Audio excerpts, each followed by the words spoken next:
Galera, bem-vindos a mais uma aula e mais um vídeo. E nesse vídeo aqui a gente vai criar um projeto utilizando o banco de dados. Então, recentemente eu postei aqui no canal um vídeo falando sobre a introdução ao banco de dados. Então, como que você faz uma interação básica, como que você utiliza o Python para entrar no banco de dados, criar uma tabelinha ali simples, adicionar algumas informações.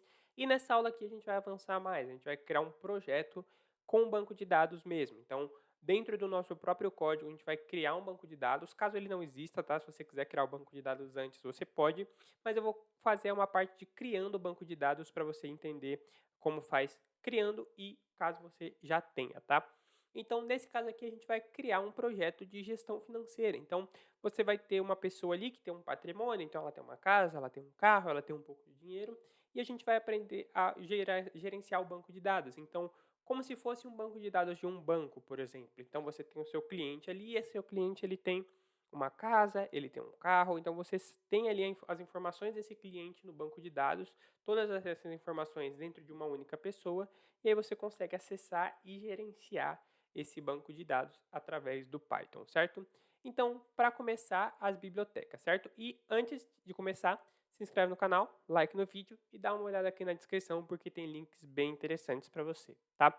Então, importe SQLite 3, que é a principal, não a principal, mas uma das principais bibliotecas para interagir com os bancos de dados SQL, tá? Para começar aqui, então, a gente vai conectar ao banco de dados, caso ele já exista, e se ele não existir, ele vai criar, tá? Então, essa função ela tem essas duas capacidades. Então, aqui, como eu coloquei no exemplo, conectar ao banco de dados SQLite e será criado se ele não existir. Então, se você tiver, por exemplo, ali dentro da sua pasta, um banco de dados já com esse nome, por exemplo, que é gestão de patrimônio.db, tudo bem, ele vai só conectar nesse banco de dados e não vai fazer mais nada. Se esse banco de dados não existir, que é o caso ainda que não existe, ele vai criar um banco de dados. Então isso é interessante porque você não precisa criar funções separadas, uma para conectar e uma para criar. Ele mesmo já cria caso ele não exista, tá? E aqui essa variável con aqui seria para conectar, tá? É uma abreviação aqui, como você pode ver, de connect. Eu coloquei aqui ela con só para ficar mais fácil de associar a, a variável de conexão, tá? E aqui agora a gente vai para a criação de tabelas, tá? Então a gente vai criar a tabela de ativos. No caso, ativos seria as questões financeiras, tá? Então, con de conectar, ponto execute, tá? Então esse seria de executar. E aqui a gente vai criar essas informações. Então, se você já mexe com um pouquinho de banco de dados, você sabe que quase tudo no banco de dados é escrito em caps lock, tá? Quase tudo é em maiúsculo, se você não sabe. Então aqui a gente está criando uma tabela. Banco de dados é muito baseado em criação de tabelas, tá? Então, criei uma tabela, se ela não existir, então esse comando if not exist é excelente nos bancos de dados, tá? Então, se existir, tudo bem, ele não vai duplicar. Se não existir, ele vai criar uma nova, tá? Então isso é excelente. Se isso existisse em todos os outros comandos, seria muito bom, porque ele não ficaria duplicando nada. Mas no caso aqui é mais uma função dos bancos de dados. Então, crie uma tabela, se ela não existir, com o nome de ativos, tá? Então o nome pode ser em minúsculo, não tem problema. E aqui, entre esses parênteses aqui, a gente vai colocar o que a gente quer. Então, ID, Integer Primary Key, seria para identificação. Então, ID é de identificação. Se você entende um pouquinho de HTML, você lembra disso. Mas ID é de identificação. Então, essa identificação seria o cliente. Então, o cliente Léo é o número 1, aí o cliente Pedro é o número 2, e aí por aí vai. Então, ele vai identificando os clientes por números. Então, integer primary key seria para identificar por número inteiro, tá? Basicamente, esse comando você pode identificar por A, B, C, não tem problema, mas no geral, integer primary key para ser a identificação por número inteiro. Aqui, dentro dos ativos, o tipo será texto, tá? A descrição será em tipo texto, e o valor será em real. Então, real será o dinheiro, é o dinheiro mesmo, tá? É a moeda real. Então, aqui o tipo seria o tipo do ativo. Então, que ativo é esse? É uma casa? É um carro? É um prédio? Sei lá. E aí, é o tipo, seria em texto para ele escrever. Então, você vai escrever casa, carro, prédio. A descrição é em texto. Então, casa de tanto localizado no lugar tal, endereço tal, esse tipo de coisa. E o valor que é o preço daquele ativo propriamente, tá? Aqui a gente vai criar uma função para adicionar novos ativos, então uma função para ir adicionando novas coisas. Eu posso colocar aqui como comentário, então função para adicionar novos ativos. Aqui adicionar ativo, tipo, descrição e valor, que são as três variáveis que a gente colocou aqui em cima. Aqui em cima elas não estão em forma de variáveis, tá? Isso aqui é no formato de banco de dados e aqui é no formato Python mesmo.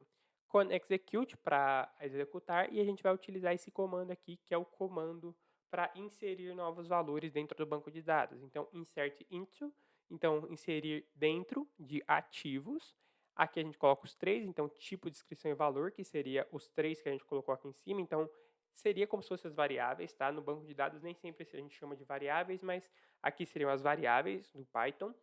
Values, tá? E esses três aqui seriam os parâmetros, tá? Então, aqui são os três que a gente vai adicionar depois. Então, o primeiro aqui seria correspondente a tipo, o do meio seria correspondente à descrição e o terceiro seria correspondente a valor. Então, a gente está associando aqui os parâmetros dentro das variáveis padrões e aqui depois a gente coloca uma vírgula e tipo, descrição e valor, tá? Isso aqui geralmente ele vai ficar tudo dentro de uma linha só, tá?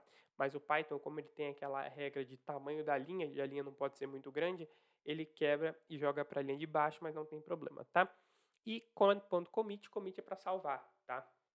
Então, depois que você terminou, você faz o commit. No caso, no português, a gente fala ou fazer o commit ou commitar, tá? Esses verbos não existem, mas no geral a gente fala seria as gírias do dia a dia, tá?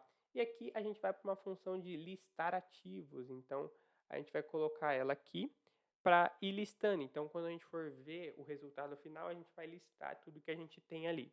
Listar ativos, eu posso colocar aqui comentário, então, função está no caps lock, mas função para listar ativos. E aqui def listar ativos. Então, aqui cursor seria como que a gente vai mexer com o banco de dados. Então, o cursor é onde a gente vai escrever, tá? Então, é onde a gente escreve comandos. Então, eu quero que o cursor execute select ID, tipo, descrição, valor, from ativos. Então, o que a gente colocou aqui?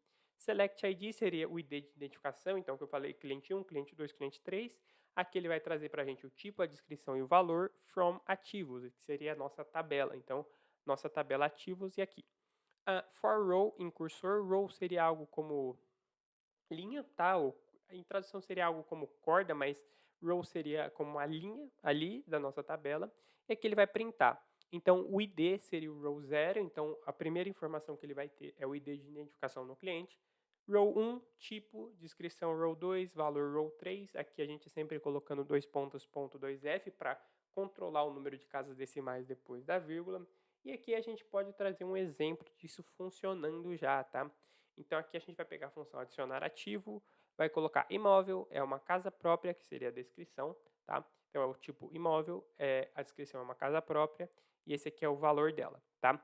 Adicionar ativo, isso aqui é um investimento padrão, ações da empresa XYZ, no valor de R$ 5.000, tá? E aqui, listar ativos, então essa função listar ativos para printar para mim a tabela, tá?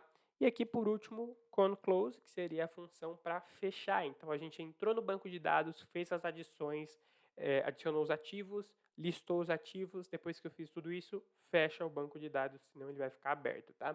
Então, a gente pode rodar essa aula aqui para ver tudo isso funcionando. Então, Python, aula.py, e ele vai trazer para a gente todas essas funções. Então, resumindo, aqui em cima a gente criou a gente importou a biblioteca e aqui a gente criou o nosso banco de dados caso ele não exista, tá?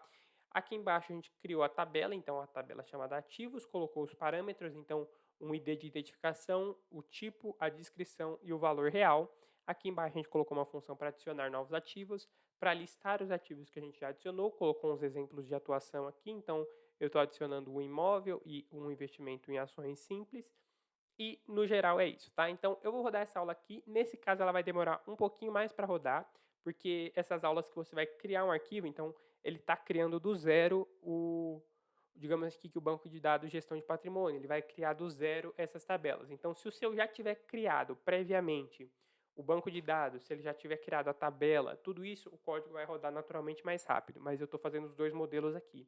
Então, se ele já tiver criado, copie esse mesmo código, não tem problema, ele só vai rodar mais rápido. Se não tem nada criado, copie esse mesmo código e ele vai criar tudo para você sem nenhum problema. Então, a gente vai rodar essa aula aqui, vou fazer um corte rápido e quando estiver pronto, eu volto.